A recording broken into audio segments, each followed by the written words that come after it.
Salut les amis, c'est Dimico Cuisine. Aujourd'hui au menu nous avons un sauté de porc à la banane, une petite recette qui demande très peu d'ingrédients et très facile à réaliser. Allez, c'est parti mon kiki. Pour réaliser cette recette, j'ai besoin d'une trentaine de kilos de sauté de porc.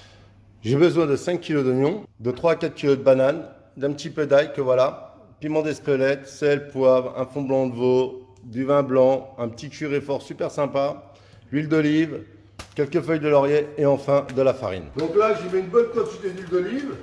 Mais pas trop non plus, faut pas exagérer. Voilà, ça suffit largement. On vérifie que ce soit bien chaud. Bah, c'est bien chaud là tout ça. Allez, c'est parti. Première chose à faire, marquer la viande. Je sais pas si vous voyez, mais là il y a une belle coloration de maillard et tout. Bah, je vais débarrasser dans les bacs gastro là, tranquillement, et on va le réserver au chaud. On prend toujours la pelle anglaise. Hop, je remets un petit peu d'huile dedans, léger, pas trop. Vous voyez là, ce qui colle au fond, ça c'est le sucre de cuisson, c'est magnifique, je peux vous dire un truc, ça va donner du goût à la sauce. Je vais remettre un petit peu d'huile. Et dedans, on va faire suer ces oignons 2-3 minutes, pas plus.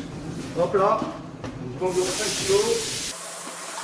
Là, je vais mettre tout de suite mon curry dans le torréfier. Ça sent très très bon là. Je sens bien les arômes du curry. Maintenant, on éclate au vin blanc. On va bien gratter le fond de la gamelle pour récupérer tout ça. Je sais pas si on voit bien avec toute la vapeur, mais là, il n'y a plus rien qui colle. On a ramassé tous les sucres, on va laisse réduire presque à sec. On a bien décollé les sucres, c'est bien revenu. Je vais remettre ma viande. Et là, je sais, j'ai avec environ 1,5 kg de farine. Donc, singer, hein, c'est comme d'hab, hein. C'est tout couvre sa viande de la farine. Et là, vous voyez, vous le remettez bien la viande. Très important. Et maintenant, on mouille à hauteur. Avec l'eau chaude. Alors, pour les bananes, il y a deux choix. C'est soit je décide de les mettre tout de suite, et donc ça va fondre dedans, ça va vraiment épaissir la sauce, et ça va faire un gros goût de banane et tout. Je suis pas forcément très fan. Donc moi ce que je vais faire, c'est que je vais les couper en rondelles et je les mettrai aux 3/4 de la cuisson au four. Et je pense qu'on aura donc un peu de goût de la banane dans la sauce, plus des morceaux de banane qui prennent dans l'assiette, ce sera sûrement mieux et plus sympa. Je suis à hauteur, je coupe, et je vais assaisonner. Sel, poivre, alors aujourd'hui il n'y a pas énormément de choses, hein. Un peu de sel, un peu de poivre.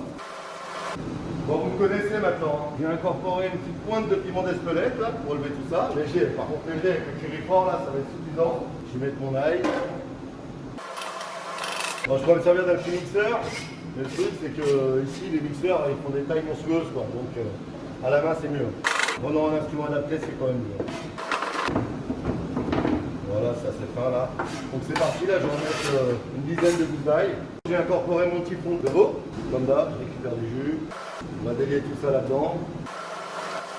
Ça t'es sûr d'avoir un seul grumeau.